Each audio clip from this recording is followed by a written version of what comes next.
Christoph here with James Dodd, who is a South Australian graffiti artist. And welcome, James, to Christoph. Thank you. Tell us a little bit about your work and how you got into doing graffiti art. So my experience is more closely related to what is commonly discussed as street art. I've been more involved with making stencils, putting stencils and paste-ups into public space across Australia. I have lived in Melbourne for about 7 years, and that was during the time that there was a large stencil movement happening in Melbourne and across Australia. And I've also always played in galleries and in the street context.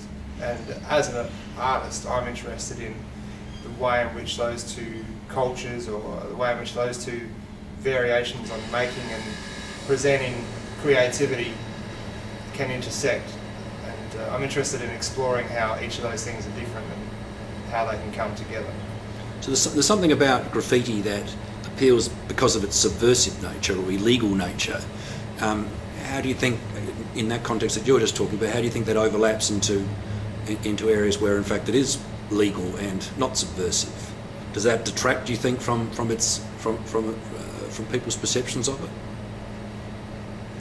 Yeah, the subversive nature of graffiti is definitely what appeals to it, and especially in its illegal context, and the fact that it's very naughty and you're not supposed to do it is what appeals to most people that get involved with it. So as an act in itself, it's subversive, and it is a political act just to perform graffiti. Further to that, a lot of artists who work in the street, and especially someone like Banksy, are overtly political in the nature of the imagery that they present and in the kinds of interventions that they undertake. So someone like Banksy is able to successfully cross boundaries between gallery outcomes and street outcomes and still be subversive in what he's doing because he's making subversive art. But obviously someone who is just creating, who might just be writing their name on the street, is valid as a subversive act. Once you do that in the gallery, it is a representation of a subversive act, but it's no longer a subversive act at that stage. So what do you think elevates, or has elevated, Banksy to this cult status? He's a very clever man, and he has, I think he's a unique individual and has had a great vision with the art that he's made, and he's been able to build on the successes that he has had over time.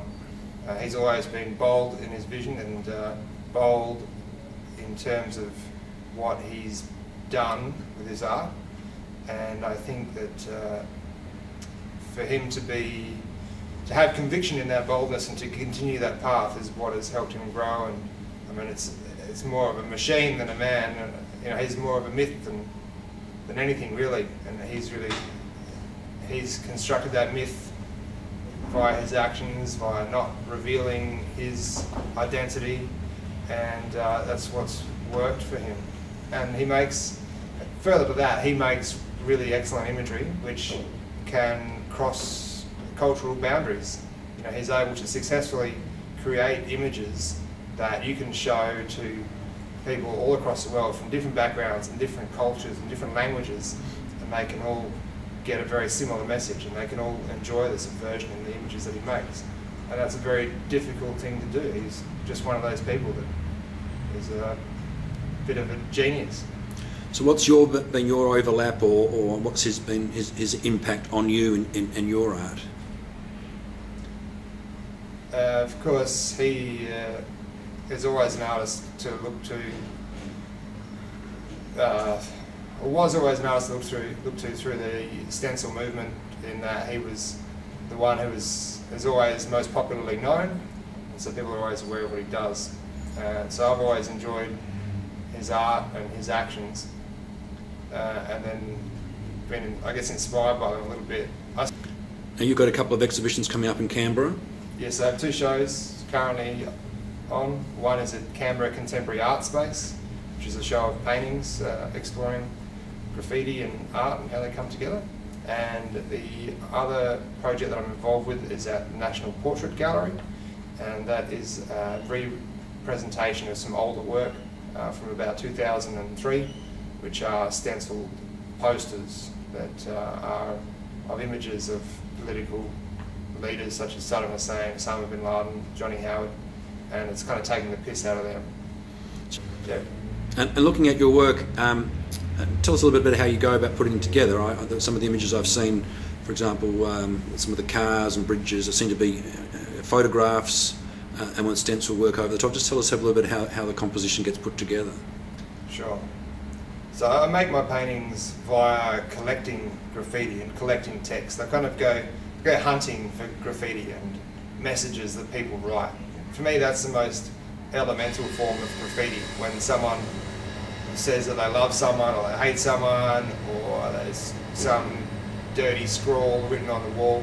Those are the kinds of things that I continue to find entertaining and that I build into my artwork. So I collect lots and lots of words and then digitally remove them from their original context and recompile them for the purposes of my paintings. And then I combine them with images that are relative to either the type of messages or relative to the place in which I found the graffiti. And the thing that I'm interested in is whether the combination of images and words from places can represent the psyche of a place or the feeling of a place. I was interested in one that seemed to be a bit out of character relative to those words, was the one of the Victoria Police badge or symbol. Yeah. Tell us about the thoughts that went in behind that and what that's trying to represent. Sure. I'm also interested in pure surfaces from urban space. So surfaces that reflect wear over time or damage and text that's been scratched into them. So whilst I hunt for words, I also hunt for surfaces that represent deterioration. And for me, in that particular case, the image also represents anger directed at the police, because people don't like cops. And I relate to that sentiment, and I'm happy to represent it in my artwork. Specifically in relation to dislike in the graffiti sense, or just generally? Both.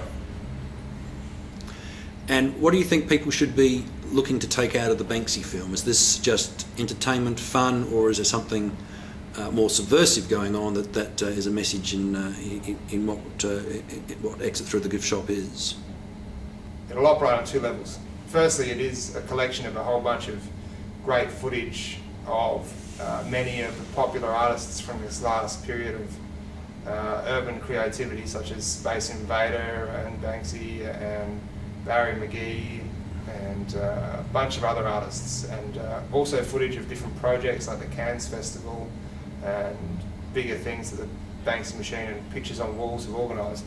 So it's a great document like that, but it's also a bit of a piss take on this particular filmmaker who is a bumbling fool, and so it should be a great fun ride at the same time.